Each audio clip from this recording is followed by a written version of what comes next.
Hello and welcome to another episode of Who Knew in the Moment, the podcast. I'm your host, Phil Friedrich, and today I'm honored to have George Sarkis with me. George is the founder and CEO of the Sarkis Team, and one of the things I think you're going to hear in his journey today is when you listen to people that you trust and respect, they'll give you good advice and it will help you along the way. So, George, thanks so much for being a part of the conversation today. Thanks for having me, brother. Yes. So to start your journey, your dad came from Lebanon to the United States and got into the food business. So talk a little bit about, growing up in, uh, a first generation family in the United States and some of the life lessons that you learned that way. Yeah, my dad came here, went to school at Northeastern. I believe he was studying civil engineering and, working 2 or 3 jobs, coming here, from a different country, you know, everything was new to him, and Yeah. he worked 2 or 3 jobs, security at Reebok, worked as a taxi driver, and a couple other, jobs here and there while going to school. Gets out of school and I don't know, I guess has this opportunity to open up a cafe, which he's, never, had any experience with running a cafe, coffee shop, or anything in the food business.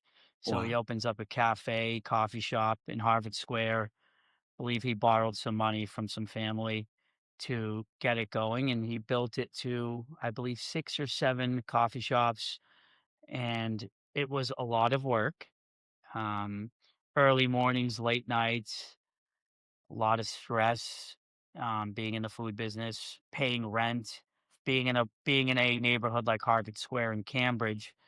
Um, the students go away in the summertime, so Yeah. traffic goes down. The rent is the same in July as it is in September. So just having to see those swings, employees, family working for him, um, people unfortunately, you know, stealing, Mm, and just the roller coaster of emotions yeah. of, food going bad, the waste, the just everything. It was and when I saw that, like I was part of it. I used to, wake up in the morning Yeah. with him, go to work, fire up the espresso machine, and it was awesome. Like I loved it. I ate a lot of his profits when I was there. Um, and then just realizing that A, I don't want to be in this business, Mm, and B, I never want to pay anybody rent, yeah. and I want to own the fucking building if I'm Yep. ever going to open anything, which I own the building I'm in right now, thank God. Amazing. So, um, and that's what I learned. It was just like having to pay the rent. And then when business went well, guess what the landlord would do? He would bump the rent. Yep. So your profits get squeezed. You don't control your own destiny. And I learned a lot from it. Like I really Yeah. learned a lot from it. And, I definitely would not, obviously I wouldn't be here if it wasn't for my father, but there were so many lessons that I just got from watching him, Yep. just from the experience and remembering, conversations and experiences. And, the whole point is to just, learn, improve. And I'm a father now as well. Yeah. So just try to be better and, hopefully teach my kids different lessons as well. I love it. Now, you and your brother caught the entrepreneurial gene, and the first business you started was a little bit of the nightlife business. So, talk a little bit about getting started in your first entrepreneurial endeavor with your brother, and that business, and some of the lessons learned there. Yeah. I mean, nightlife was a big part of, how I started even in real estate was in Yeah. the nightlife business from about 18 to 28. And basically I did that. I was self promoting in college, making a couple bucks, Yep. getting paid $5 per head on a guest list, drinking for free. It was fun being the man around town. Um, and then money was just play money in a way. My brother and I ended up buying a condo in Boston. He's Yeah. working for a big accounting firm, and I was making, just some side money. But I couldn't pay my portion of the mortgage. And I knew how to sub promote, but I didn't know what it was to actually, you know, invest in like starting a promotions company and even what it Yeah. entailed. So randomly one night I needed to make I was going for a walk, stressed out, can't pay my mortgage, stumbled across this bar um, in Boston, walk in and I asked them if they're available on New Year's Eve. They have no plans. We book a venue. We throw a New Year's Eve party, made some money, and they asked us to come back and run a Saturday night, which I had no idea what that even meant. Yep. And they're like, you get the whole cover charge, and we'll give you a percentage of bar sales." Mm. And we're two brothers from Boston. We started a company called Boston Brothers Promotions, Yep. and we built a brand, and it was very successful. And you talk about struggle and hardship. If Yep. I couldn't pay my mortgage, if I wasn't stressed out for money and didn't happen to go on a walk that evening, I might not be here right now. Yeah. I if there was an extra $100,000 in my bank account at that time, I might not be here right now. So, Yep.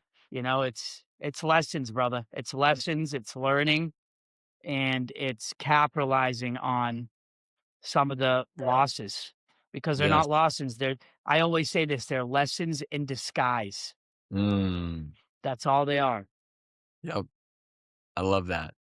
Now, for you, as you're running that business, the nightlife business is not going to be a great business for forever, right? At some point, if a person gets married, has kids, it becomes a much more difficult business. But Yeah. as you had mentioned, you and your brother had learned a lesson from your dad, and that was, hey, don't be a renter, own a property. And so, talk a little bit about getting more and more into the real estate space.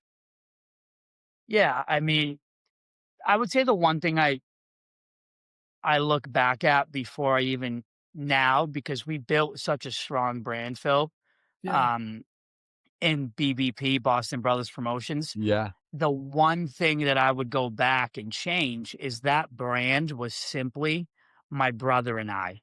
It was Mm. 2 brothers, Yep. and it was strong, but it wasn't something that I could sell. It wasn't Yep. something I could scale, but, like, if I had thought outside the box back then about building a website with SEO, with, more branding around booking your table online, technology, like, if I had looked at a way to streamline it, scale it, and delegate, I could still be making money off that company right now without having to be Right. there, which I now know and which is now what I've done in the real estate business. Yeah. My daughter Isabel's 8 years old. When she was born, I said, "I can't be coming home at 3 in the morning. I can't be, out every Thursday, Friday, Saturday night. It's not sustainable. Yep. It's not a life I want." And as I was promoting, I was buying real estate. Like I had my Mm. license, I Yep. was buying real estate, investing in real estate. But then when I said, "You know what? Like, this is what I wanna do. I love it. I'm passionate about it." We just hung up the Boston Brothers hat, and we put on the Sarkis Team hat, Yep. and it was fucking hard. I thought everyone that would come out to the clubs and buy bottles and, pop off were gonna be buying $1,000,000 homes from me. That was not the case, my friend. So, talk a bit about that because I think so many people, when they start a business, they have this kind of preconceived notion that your biggest supporters are going to be in your circle already. And the reality is, oftentimes, your biggest supporters end up being that are loose connections or people that you've never even met before. So, talk a little bit about growing that natural network for you and the business starting off strong or difficult, and then growing in strength. Yeah, I mean, bottom line is perceptions is everything. It could be Yeah. negative and it could be positive. When you have the Yep. perception for 10 years of being a nightlife guy, you're a nightlife guy, and Yep. that's what you do. You can slip back that red rope, roll out the red carpet and make someone feel like $1,000,000, but it doesn't mean you know how to get them um, a property where they're going to make money, where there's a positive investment. It doesn't mean that you're knowledgeable in neighborhoods that you're looking to, transact in. So in the beginning, it was very tough for the people I knew. Yep. It was all about meeting new people where Yeah. they didn't have that perception Mm. of me being a nightlife guy. Yep. Now, and at that point, it's like you can fake it till you make it there. You can act like you have all the experience by being able to speak on it. Now, I did have the experience because I bought property when I was young. Right. Yep. I bought a condo when I was 18, 19 years old. So it's like I had the experience firsthand. You have some real estate agents out there that don't even own a house. Right. So it's like, if you haven't ever bought a house for yourself, how can you even really guide people on buying a home? I at least had bought my own home. I Yep. went through the process. I had experiences with other agents. And then at that point, in the beginning, it was tough because I thought I could just, get a client and just, fake it till I make it, show them a house, sell it to them. And I could do that to, like, for a three to $700,000 home. But when it came to the heavy hitters, I needed to be dialed in to the Mm. data. I No. needed to know price per foot Yep. in these markets. I needed to know what the trends were, how the stock market is impacting the real estate market. Why are people moving? Tax benefits, Yep. like everything, depreciation, cost segregation, all of these. I had no idea what this shit was. Yeah, yeah, yeah. I had to read. I hate reading, but I had no choice. Yep. I had to read and I had to become the smartest guy in the room because I wasn't going to wait 20 years. Mm. Because you got to understand, brother, I left a business where I was making money Yep. and I took a huge, I mean, listen, I was making over 200, $300,000 a year promoting clubs. The first year selling real estate, I made 30,000. Wow. I was like, this is a problem. Yeah, yeah, yeah. So this is a problem. I thought an Instagram post was going to get me buyers and sellers. Yep. And that wasn't the case. So all as I was doing was reading, listening, trying to learn as much as asking questions, being so fucking curious, Yeah. Yep. asking. And then I was giving out, you know, 50 to 100 business cards a day. Wow. I treated them like they were a disease in my pocket, eating me alive. I had to get them out, whether it was the barista at Starbucks, an Uber driver, um, anyone. I was giving out business. I was walking to hair salons, going to hotels, concierge, doormen, just giving out my cards. And eventually the phone started to ring. Yep. I didn't know where everyone was coming from because I was just throwing out cards, bro. Right. I was just throwing them out. And at that point, that wasn't the only thing I was doing, Right. but a lot of people might do that for a day or, a month. I did Yep. that shit for a year. Wow.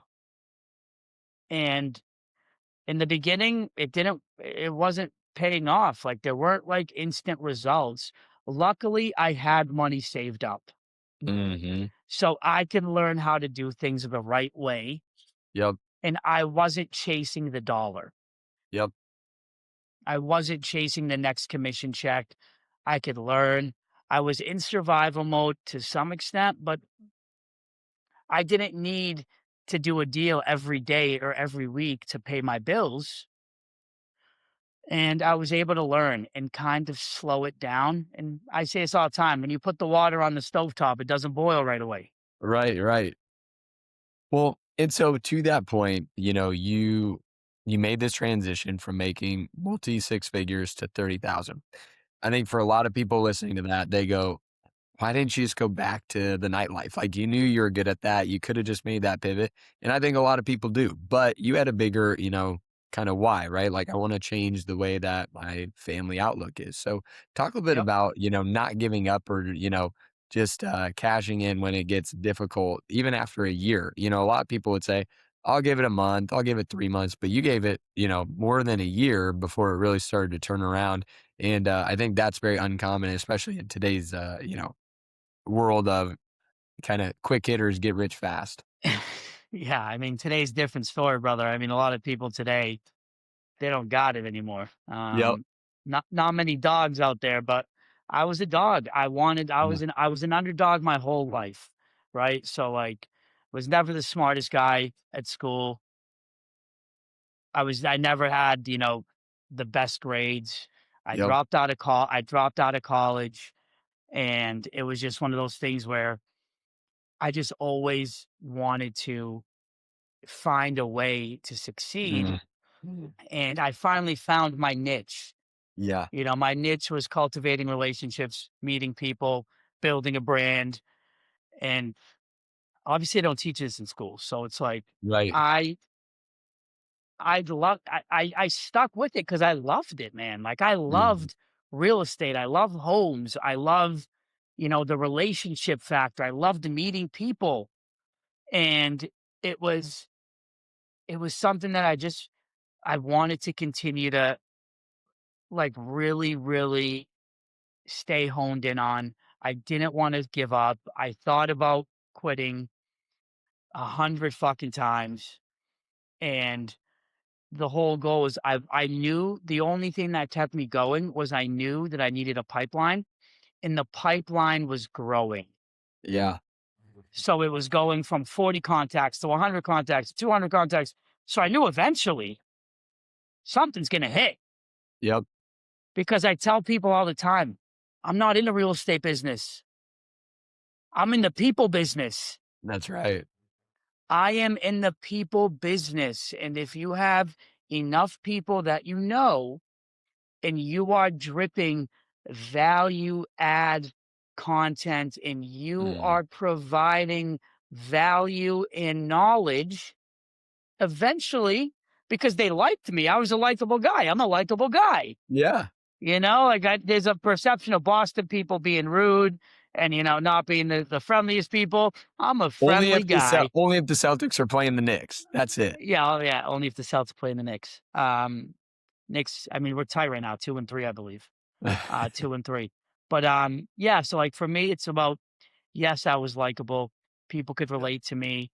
I think a lot of people trusted me, Yep. but it was the experience, the value add, the knowledge.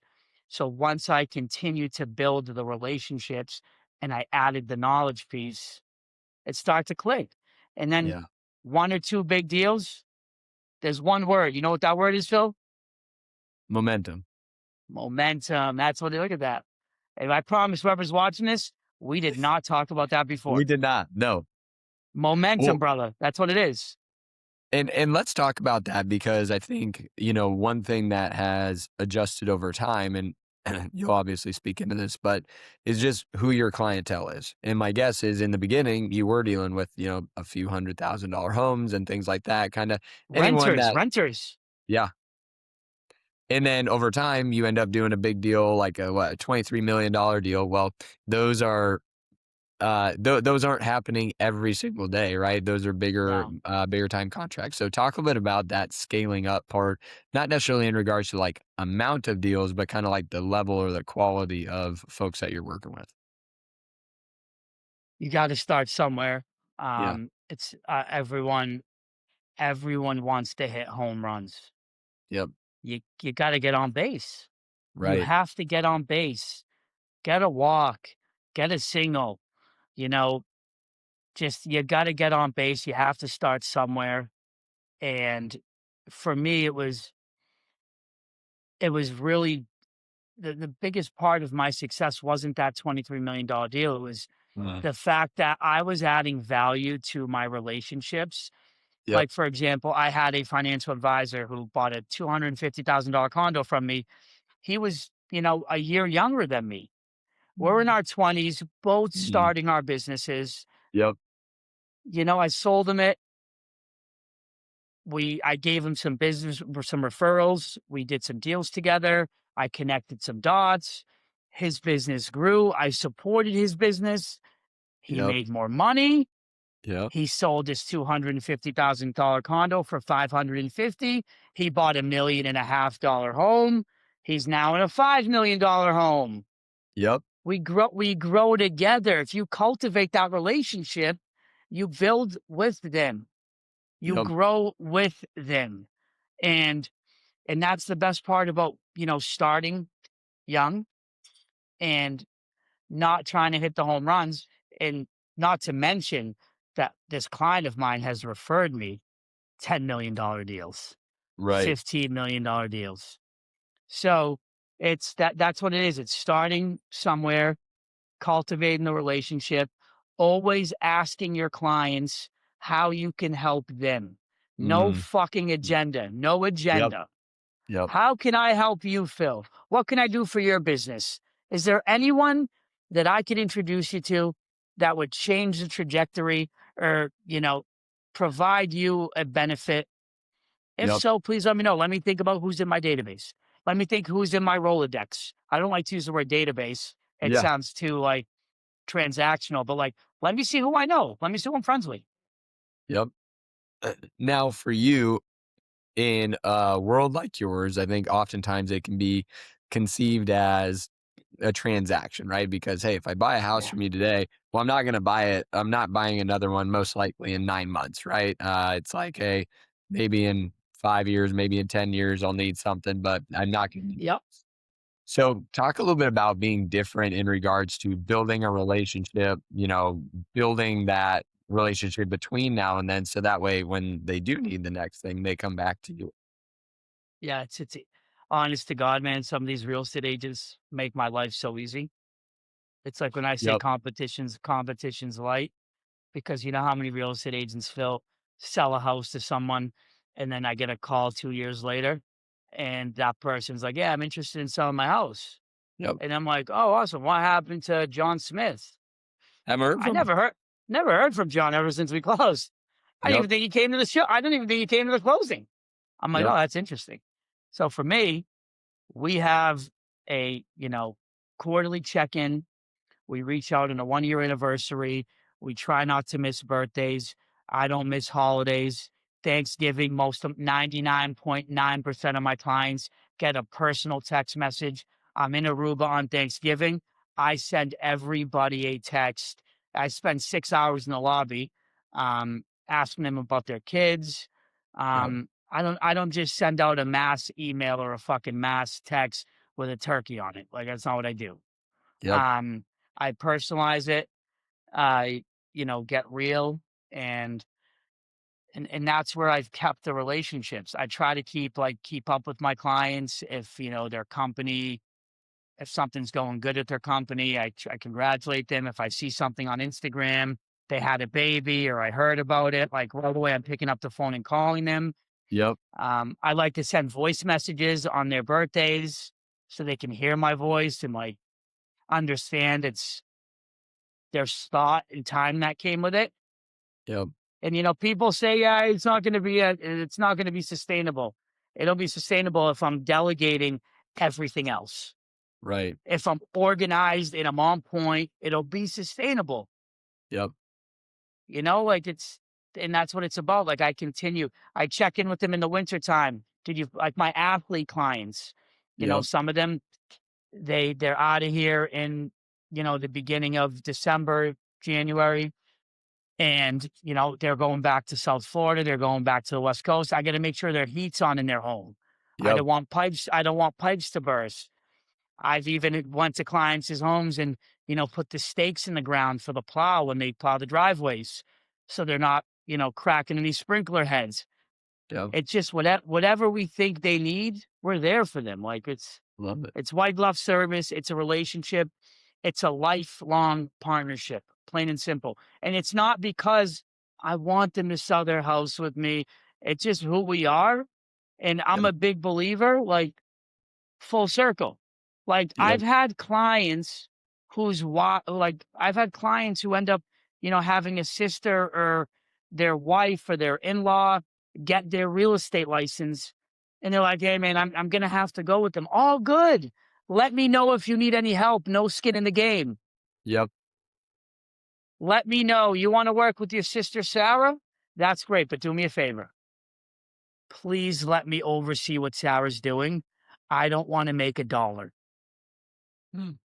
I owe that to you guys. When Yep. you do that, and instead of 90 to, oh, really? Like you're going to use Sarah? I can't believe you didn't use me. Yep. Oh, ruin their day, get all fucking pouty. Nah, bro. I get three more referrals from them. They just Yep. might not tell Sarah that they refer me to business, but they might send me some real referrals. Yep. I love that. Now, So it's about. you've used the term team a couple times, which is a little bit different than when you and your brother did the nightclub business. Now you have a team, and your Yep. team has done over $1 billion in sales. So, talk a little bit about the team aspect and how that's maybe a little bit more marketable long term. Yeah, the team aspect is we have, 16, 17 agents all transacting in different markets, learning, Yep. growing. We're coaching. We've set up, so we have these agents that, are independent contractors. They're helping us with some of our deals. They're doing their own deals. But we have a inner like management leadership team where we have a director of operations.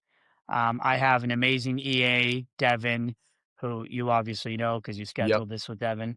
Um, Avery, who's our, head of marketing, Megan, who handles transactions and listings. So we have all these people and they're all implementing systems, right? Like it used to be a Manny and George show, and all of these people have been with us. But Yep. now I'm like, so you've seen what I do, right? You've seen what Manny and I have done. Can you put that in a fucking box with a bow on it? And now we've given it to the 16 agents.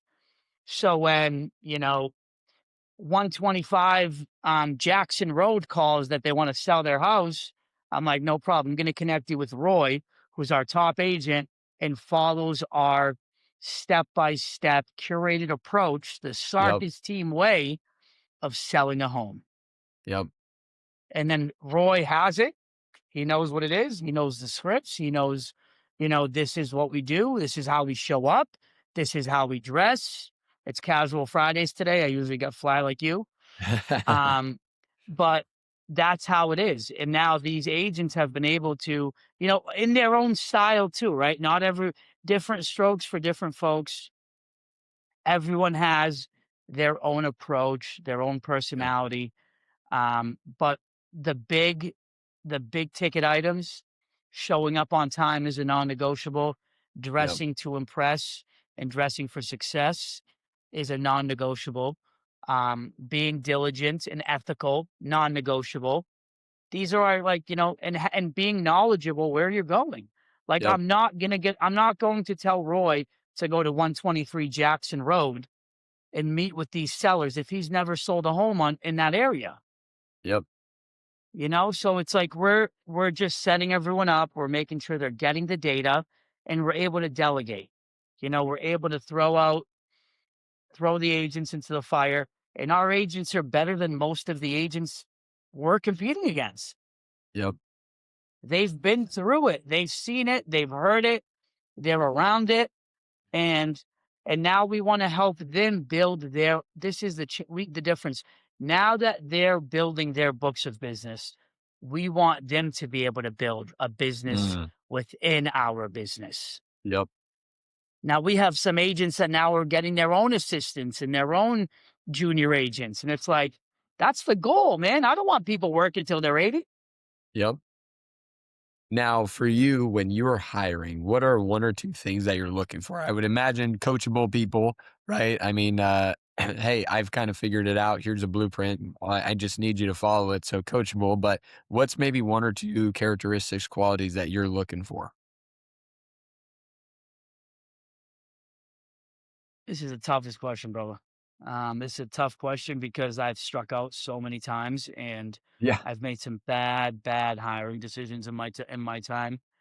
But I would say coachable is a non-negotiable. They need to be coachable.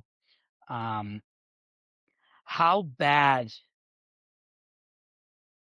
how bad are their bad habits?